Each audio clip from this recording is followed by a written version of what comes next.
Hey friends, I'm Jess, Connolly. I'm an author, a coach, a Bible teacher, and a local church leader, and I love talking to real people who know what it means to have full lives, but also want to walk in abundance. This podcast is for you. It's not my podcast, it's ours. It's for people who crave lighthearted conversations and deeply spiritual truth. It's for people who are busy, tired, waiting, growing, dreaming, working, or praying about what's next. Wherever you're listening from, if it's quiet, mundane, or busy, I am praying for you, and I'm so glad you're here. Let's go. So Nick, this is what I think.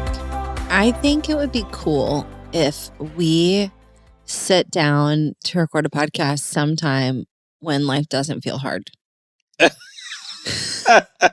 That'd be a bucket list item. That'd be so great. Capture it. The next time we're just doing great. Yeah. Maybe it's just like we're on vacation somewhere, but then do we feel like doing a podcast? No.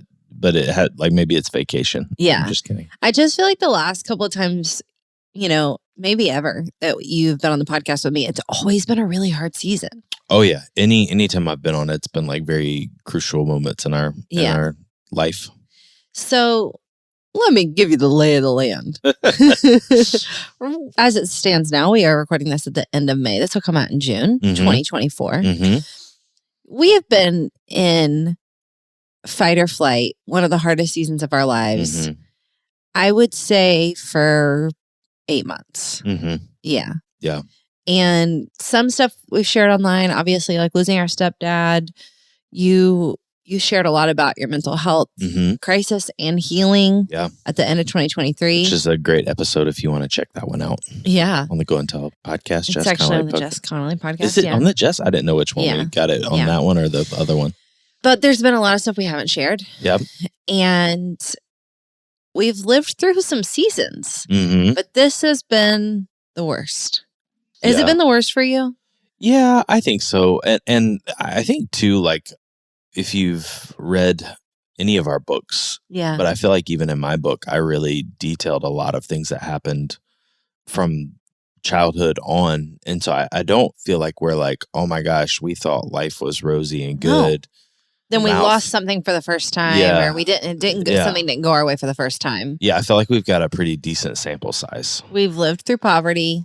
Yeah, I mean, we've had hard seasons. You don't want to compare trauma. It's not like a competition out here on these streets. I just I feel crazy, and I sometimes want to give people a framework for it's not like our life was tidy and easy. Yeah. For 20 years before this. Yeah, and so I think it has been some difficult days. Yeah. I forget why I did it. I was reading a scripture, and I think one of the things that I realized when I was having extreme panic attacks is I think part of the issue, there were so many issues, but I think part of the issue was I never captured the griefs. Yeah. I never captured what had actually happened in my life. And so I think when I don't do that, they store in my body. Yeah. Regardless. And obviously everyone's like, oh, Nick, the body keeps score. I'm like, yes, I know.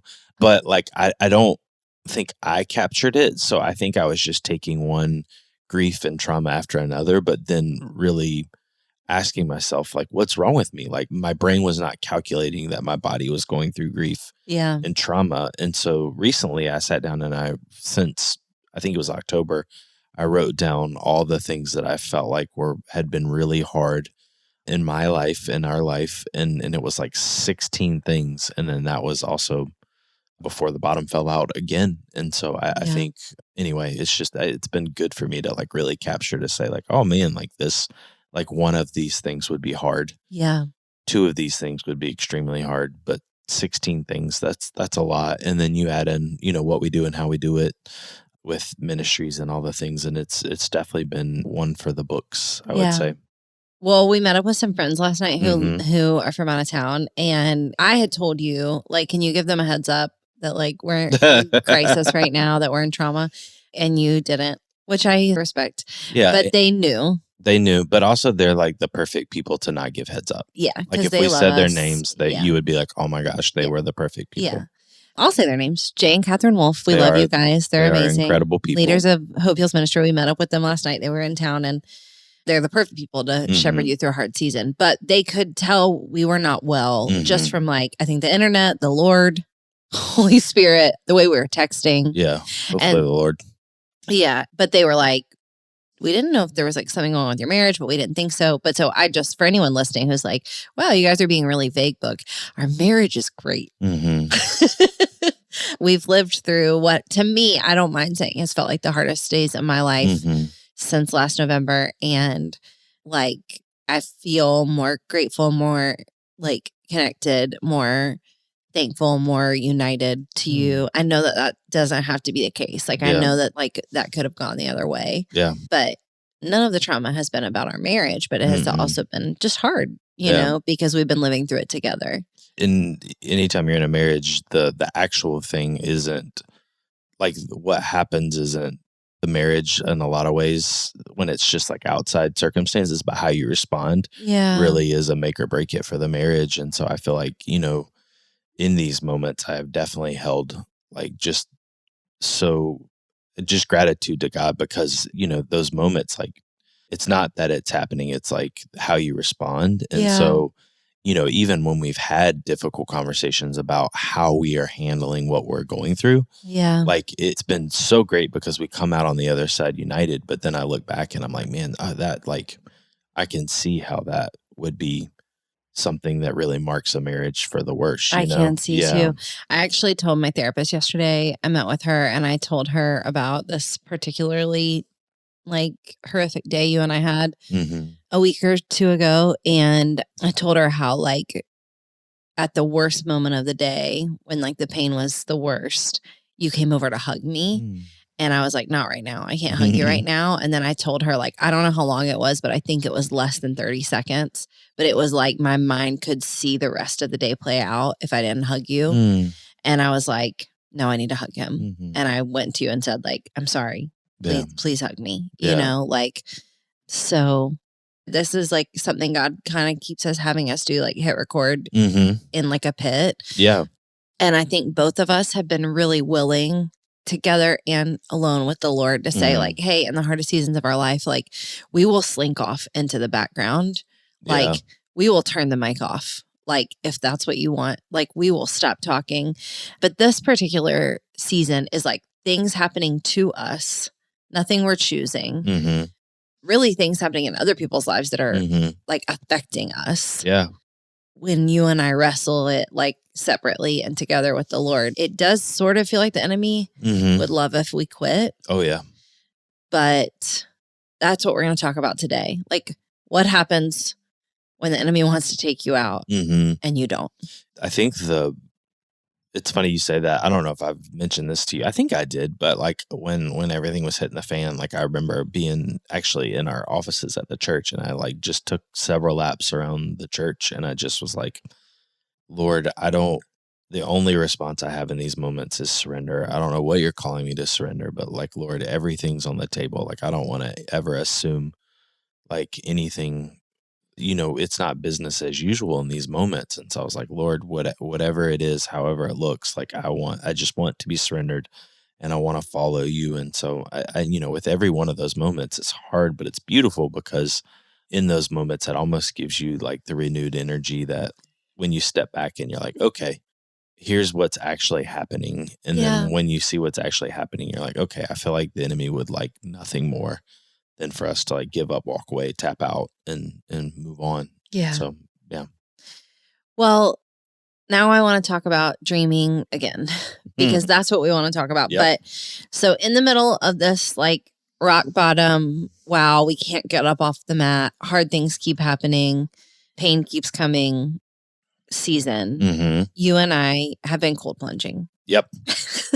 And we've been cold plungers for about a year. I've been cold plunging for about a year. You about 6 months consistently. But in the middle of the like rock hard worst days, we started cold plunging every day. And I don't know why we made that conscious decision, but we did. Yeah. And we have kind of a little rhythm. It's almost always in the afternoon. Somewhere between the 4 and 5 o'clock hour. Yeah, when the sun hits just right. When the sun is like beaming down on our back porch, we kind of finish our work day or finish our day. and sit out there in the sun. And then we both cold plunge. And then we usually process for a little bit before we come inside and do dinner with our kids and do the evening. And one afternoon, we were on the back porch, and you had told me you had a really good quiet time. Like you were like, I had a really good time with God today or yesterday. I can't remember what day it was. And I was like, okay, interesting. And I don't know how the conversation went, but you basically said, like, I'm dreaming again. He's giving me vision. Yeah. And I could tell you were being so gentle to not want to like pummel me with it. Yeah. But I said, like, I want to hear all the dreams. I want to hear all the vision. And that began, I feel like, this is how I say about you. This is what I say about you when you're not in the room. I say, Nick has a portal to God right now. Like Nick and God have like, you know, when like in the old school, like when your neighbor, you would talk to the neighbor with like a cup, 2 cups and a string. I feel like that's you and God right now. I feel like you're hearing from God. I feel like you're hearing, like, you're getting vision, you're dreaming. In past seasons, that would have been really difficult for me because at my best, I'm not a dreamer. Like on my best day, I'm not a dreamer. On my worst day, like you watched me try to get dressed this morning and like I almost cried. It was very difficult for me to like put clothes on because I get so paralyzed. It's been fun for me to like help you with your outfits as of late. Like I feel like I'm it's like an actual thing that I feel paralyzed by. I don't know how to get dressed. It's just a lot. We've got a lot of decision fatigue happening. Last night I was like literally like a doll. Dress me, please. Anyhow, can you just talk about like how the portal opened? Yeah. Well, so I think a few things. I had been essentially wrestling with God because I feel like we either get to these places in our lives where at one point there was a lot of dreaming that happened at some point in our lives, or like we were very fresh with like vision or passion or direction or anything like that. And 2 things will happen. Either life will beat it out of us and we will not see any of that fulfilled, and we'll be left questioning God and like questioning what happened. Where did that come from? Why didn't it happen? What, you know, are you real? Or you have a lot of those things happen, and then you actually get the dream and you are either like, is there more to life than this? Or you really do have to contemplate what's next. And so I feel like in a lot of ways, I have had a little bit of all of those where I had some high dreams early on, and those things like I just surrendered to God and they didn't happen. And it was like a moment of wrestling with him and asking him about like, you know, why didn't that happen? I felt like that was from you. I've had moments where there was the dream and the dream had come true. And so I needed to ask God what the next dream is. Cause I think we were talking about a mutual friend recently who you had on the podcast. And she said this line that you told me is that I think it was men, right? Like when men stop dreaming, they start sinning. Yeah. And so I think if you are not living into the dreams that God has for you, you will find other dreams and they will usually be lesser dreams of this world. Yeah. And so anyway, I just think it's so important to really continually ask God, what do you want to show me? How do you want to show me it? And what does this look like? And so in our other life, like in the earlier parts of our lives and the other seasons, I have probably been more of a Joseph in those where I felt like God gave me some dreams and vision and I didn't know how to communicate it. And because of that, I didn't communicate it well. And that actually affected the process of the dream and how it came to be. I mean, we've talked about that with the church plan a lot, like how I had a dream of what I felt like God was showing me, but probably didn't voice it in a lot of right ways. And so, you know, the kindness and goodness of God as he, you know, sitting where I am in life right now, it's like, oh, I can see your refinement of even how I dream. Like I can see the refinement of the whole process. So anyway, I felt like a few things were happening. Number one, God has birthed in an incredible, beautiful community at Bright City. And so I felt like we needed the next part of the dream. Then number two, I felt like there was a lot of things that God put into my heart a long time ago that I had definitely surrendered and just put on the back burner of my relationship with him and just said, Lord, I felt like you had said these things, but now's not the time, obviously. Yeah. Let's put them on the back burner. And then there was the other piece, which I actually write about in my book, Don't Give Up Just Yet, is that when life is hitting the fan, when life is so hard, when life feels impossible, it's actually in those moments that you need to hold on to the promises of God the most. Yeah. And those promises come by way of dreams and visions. Yeah. And so I felt like with everything happening, like I just felt this like challenge to say like, all right, Lord, like I need to dream again for various reasons. Because number one, I want to be the fullness of who you've called me to be on this planet while you've given me life. But then also number two, like life has been impossible. It has been hard.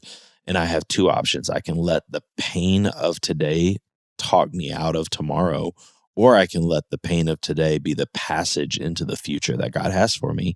And in that is dreaming again. And so I just felt like this new faith rise up in me of like, all right, Lord, like let's dream again. And so that's kind of where I've been standing with the 2 tin cups in the string. Can you say that again slowly? I could let the pain of today talk me out of tomorrow, or I could let the pain of today be the passage by which like I step into the future that God has for me. Did you just write that on your mind right now? It's in the book. Oh, okay. It's chapter 13. It's in the book. It's in the book. I mean, I read your book, but that sounded really beautiful. Listen, friends, have you thought about writing a book? Do you know that one of the best ways to share your story is to write it down? Whether you're thinking about writing a memoir or a Bible study or a novel or even just a how-to guide, I have something really exciting to share. I want to invite you to the Start Your Book This Summer challenge from my friends at Hope Writers. You can sign up for this free 5-day challenge to start your book this summer. And all you have to do is visit hopewriters.com/summer.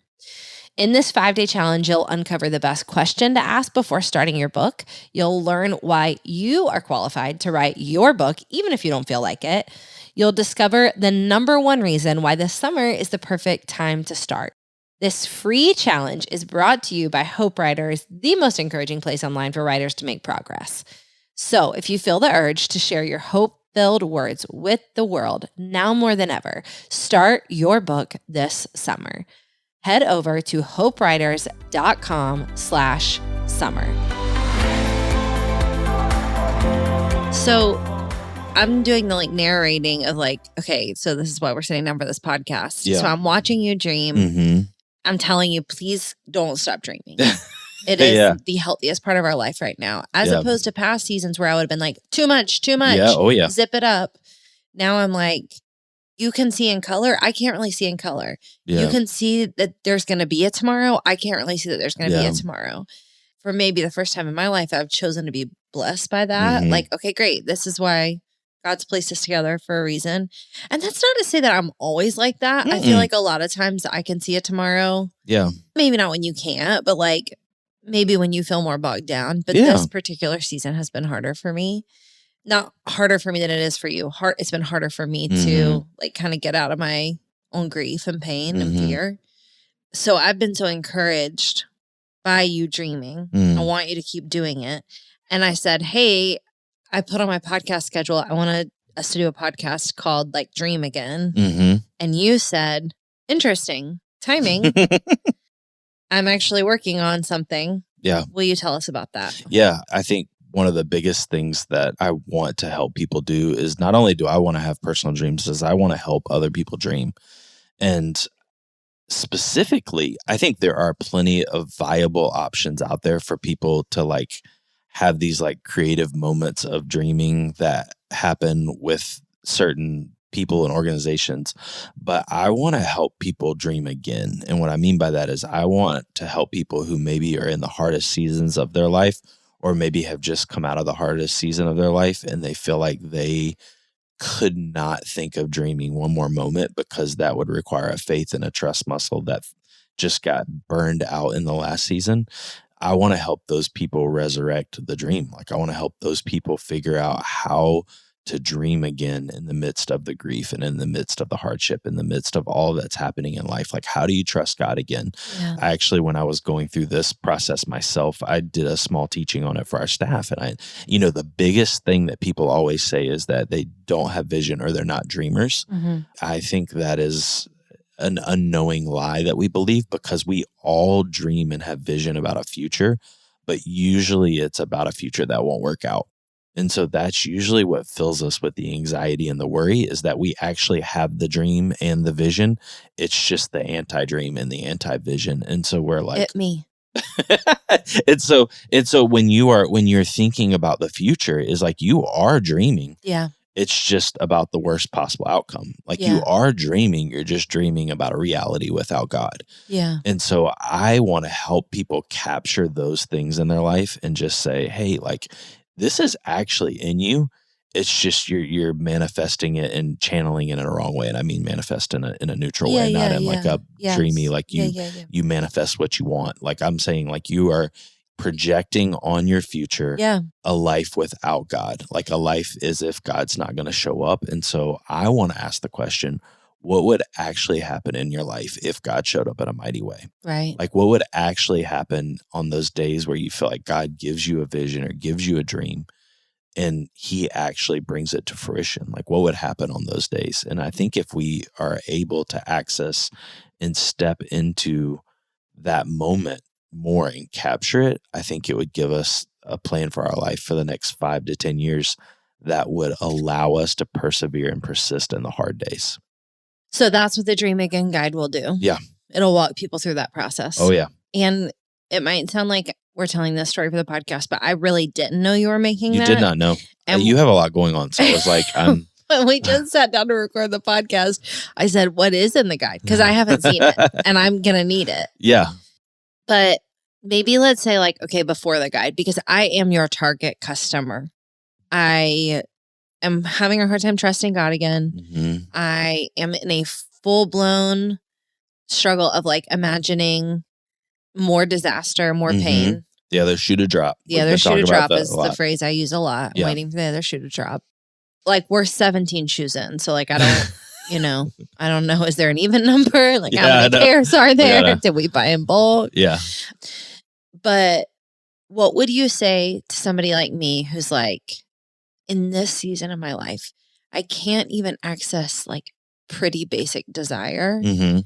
Hence, getting dressed. I don't know how to get dressed right now. Where do I start? Yeah. Or like, is there something I need to do before I read the guide, before I use the guide? No, it's actually step one. I think before we get going, we really need to make sure we're properly grieving. And so really step one is grieving. And I think for me, even in my dreams, like, there are these moments with God. I mean, you know how I think, like, I've got big things.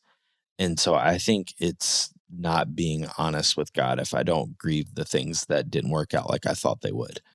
And so step one is really just grieving all the things and capturing all the things, maybe in the past, maybe in the present, that really haven't worked out like you thought they would, like that didn't quite pan out like you hoped they would. Or maybe you're waiting on a dream and you've been waiting for 3 to 5 years, and I had voiced a dream that I had been waiting on probably like 25 years, maybe more. Yeah. Of just something that God put in my heart, and I can't get it to go away. And so there is like beautiful things that have happened in the midst of all that. But, I think I would be dishonest and do a huge disjustice to myself if I didn't sit down and just say, all right, what am I needing to grieve now before I get going with the future and thinking about the other things? So I really do think capturing the griefs is step one. Yeah. Because again, we're talking about if you're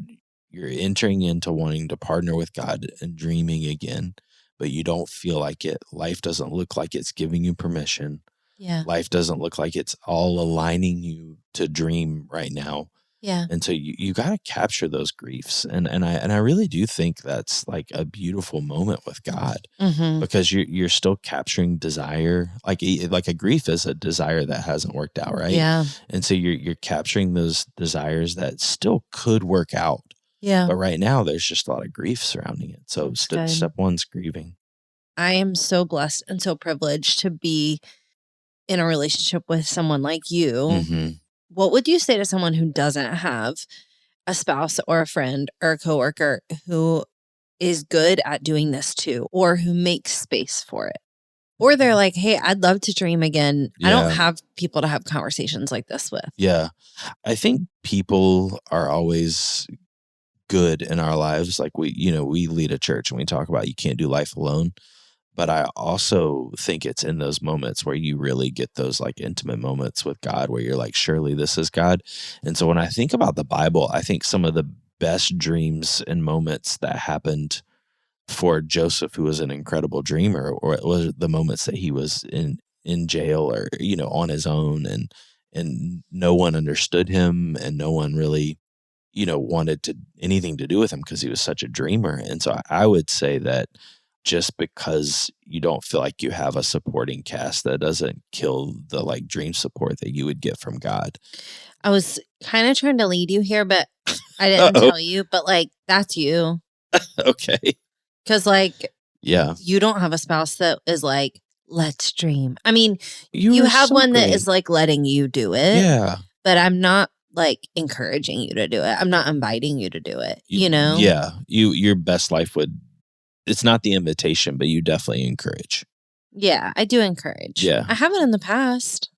Okay.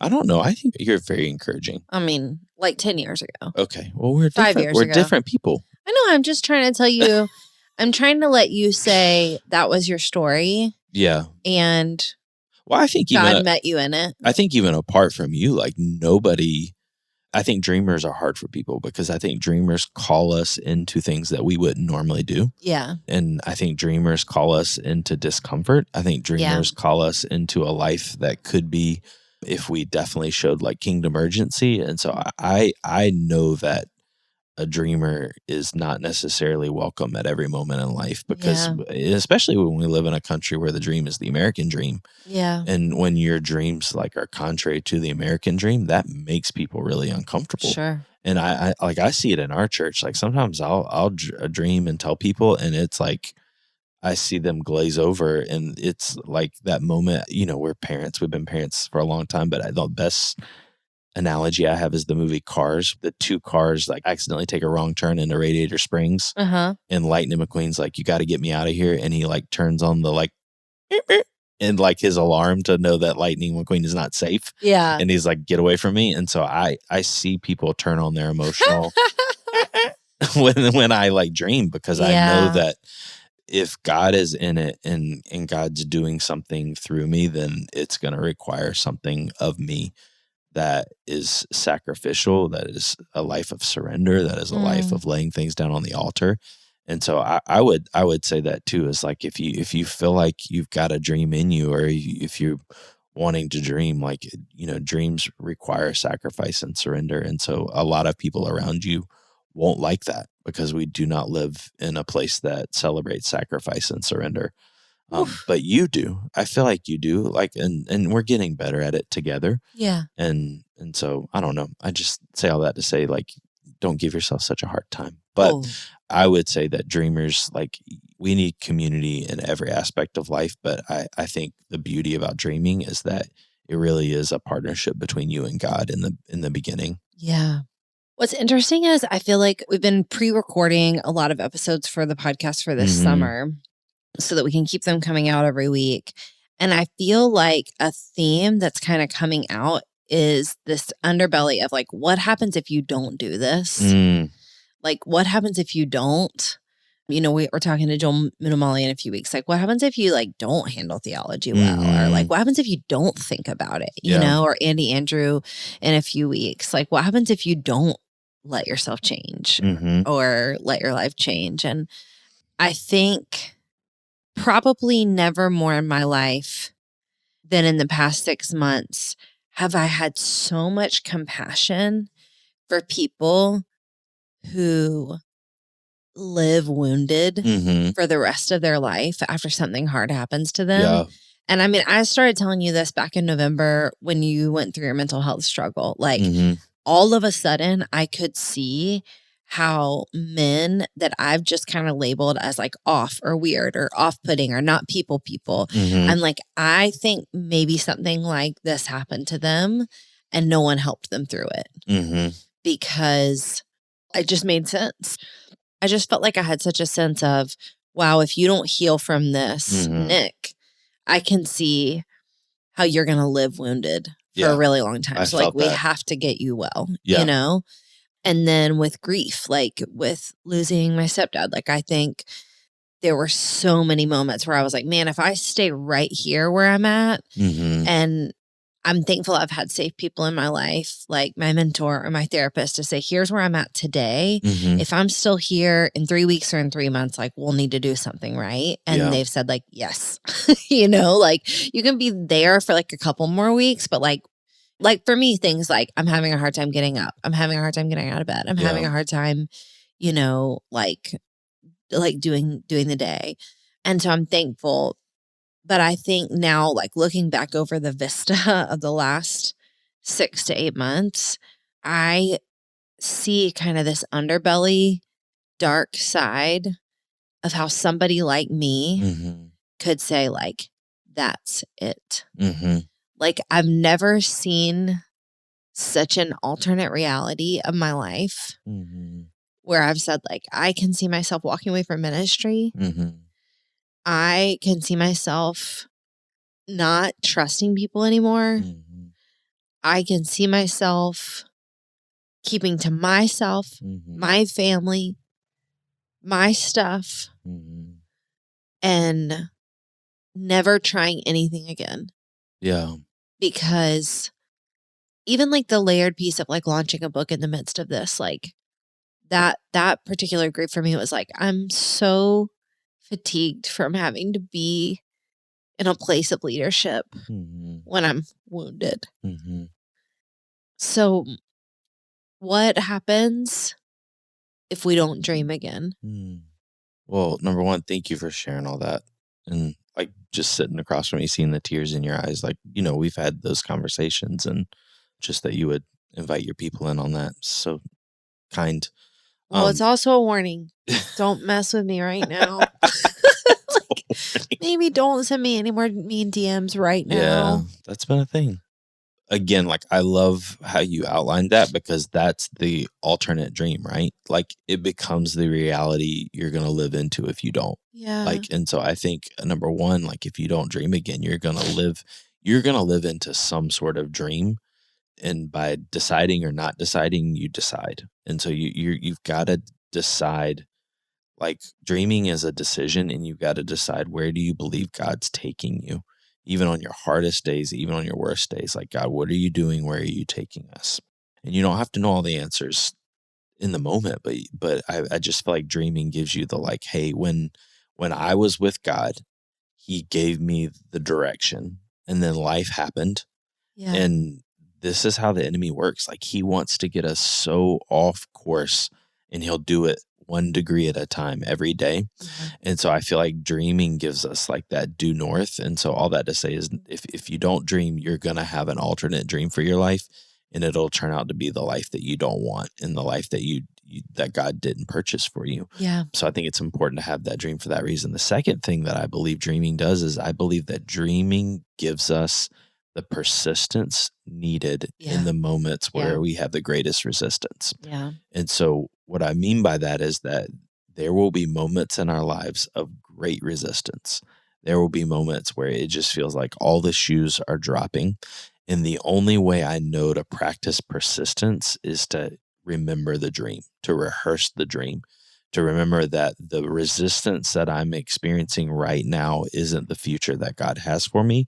And to know that the things that I'm battling right now are only a distraction to the future that God has for me. And then also, I just feel like a lot of times the resistance is the confirmation needed that we're heading in the right direction with this dream and this vision that God has for us. And so even, you know, walking back ministry and in our church and the things that you do, like if we listen to our worst days, like we just don't want to be defined by that, right? Like Yeah. if we listen to like our worst days, we'd have tapped out a long time ago. Yeah. But if we keep the dream in focus and keep what God told us in those moments, in those quiet moments, then it gives us the best news on our worst days. Like Come it on. gives us the best vision on days where we can't see clearly at all. And so I feel like if we don't dream, we really are going to struggle to continue and keep going in this life. One of the beautiful things in the Psalms and in the scriptures is God encouraging Israel of the dream of the promised land. Yeah. So this is like during the second exile when they've been exiled to Babylon, and he uses prophets like Jeremiah, and then you see it in the Psalm specifically in Psalm 126. It says, I think this is Psalm 126, when the Lord brought back the captive ones of Zion, they were like those who dreamed. And so God, even in their captivity, even in the hardest days, was like, hey, don't forget the dream. Like the dream is with me in the land. Like, don't forget the dream. Don't forget the dream. And so I just think, like in scripture, you just see God encouraging his people, don't forget the dream. And I think he did that because he was like, hey, there's going to be 70 years where you're living in a place and going through a season that you don't want to go through, but I promise you it's for your good. And I promise you that you're going to live back into the dream once again, but you've got to weather the 70 years. And so I think dreaming helps us weather the hard days. That's good. Okay, I don't know if these are dreams or desires, but this is my bucket list of like things that are making me feel smiley right now. Okay, that's so good. Laughing with our kids. Yeah. Sitting on a porch with you somewhere when we're 80. That's great. Learning to throw a pottery pot. Make a pot. Yeah. So throw would be not throwing against the wall. Like, no, yeah, it's the, no. yes. I like just want to throw like on a wheel. Yeah. I love it. Lifting weights. Yep. Equipping women in other countries. Yep. Home decor. Mm-hmm. Denim everything. Denim everything. I'm obsessed with all denim and home decor right now. Yeah. Being in the room when Glory gives birth. Mm-hmm. Not anytime soon. I think she would agree with that statement. Yes, she would agree with that. So I want to clarify. That is not an announcement. Watching your dreams come true. Cutting my hair. Mm-hmm. Writing. Those are good. Can these turn into dreams? Well, no, I think they are dreams, but what dreams need to do is turn into daily decisions. Yeah. So you have a dream, and that dream needs to turn into a daily decision that is going to help you decide today what's going to happen tomorrow. So we could take like equipping women in other countries, for example. Like you could just keep saying that over and over again, and then one day magically you're like, okay, did I do it? Yeah. Or you can say, okay, what can I do today that helps this become a reality 3 years from now? Yeah. Like, what can I decide today that's going to help this become a reality 5 years from now? And so let's carry this thing out. Well, the first thing is that you can't give up, right? Yeah. So dreams help you not give up because you're like, hey, this is part of the dream is I want to do X, Y, and Z. And so in order to have that dream fulfilled, I need to decide today that I'm not going to give up and walk away. Yeah. The second thing that needs to happen is I need to decide today what I'm going to do that could be one small thing that contributes to the fulfillment of this dream in the future. And so I feel like you are incredible at the plan, but that's what I love about dreams is it's like, okay, I'm going to list the things out. Like, what would it look like if God showed up 3 to 5 years from now? What would it look like? Like, what would happen? And I feel like you at Jess Connolly, you do so many incredible things of like helping women see like for the good and the glory. Yeah. And so I don't feel like we need to talk about that. Like that's not, we don't need to put the disclaimers on anything because, you know, we all are under that banner. Yeah. But like if God showed up 3 to 5 years from now, like what would it look like? And I loved every single thing that you listed. And then it's like, okay, what are the decisions that need to be made today in order for me to live this out today so it happens tomorrow? And so even with our kids, it's like for you to be in the room with Glow when she's giving birth means that you have to have high relational capital. Yeah. Which means that it happens today. It doesn't happen like 3 years from now. It happens usually today. happens like 11:45. Yeah. That seems to be to talk late at night. Talk late at night. And so we decide now that we want to deposit in the bank of her heart. Yeah. And then that will be cashed later on. Yeah. I love all those dreams. Those are great examples. Thank you. Okay, will you pray with us? Also, you can get the Dream Again guide Mm-hmm. in the show notes, Mm-hmm. but also nickconnolly.co. It'll all be live. It'll all be there. Easy download. It'll be beautiful. It is my words, but hopefully it will be your words and you partnering with God. And I'm just going to be the guide to help you get there. I can't wait to do mine. I'm so pumped. Will you pray for us? Absolutely. Father, I just pray right now for those who are wounded and walking hurt. God, I just pray that you would restore the dreams, that you would restore all the things that have been buried in their hearts and in their minds and in their souls. And God, I just pray that you would awaken a people who are dreamers, that want to dream and partner with you and watch your kingdom come to earth. And so, Father, I just pray that you would resurrect dreams right now, even as I'm praying, things that maybe we've buried, things that we have written off, things that we just said, you know what, that's too crazy, that's too wonderful, that's too much. And God, I pray that even those things would be resurrected. And God, the beautiful things about dreaming is that we don't need to know how right now, we just need to know what. And God, you take care of everything else. And so, God, I just pray that this would be the beginning of beautiful dreams coming to fruition for your kingdom, for the future. God, we want to live life on purpose with you and for you. So, Father, I just pray that that would be the case. Father, I just pray for healing. I pray for just the bravery and the courage to dream again. I just cannot wait for the stories of what happens when your people partner with you and dream again. Father, we love you and thank you. In Jesus' name, amen. Amen. Friends, I'm so grateful you listened to today's episode. Thanks for spending time with me.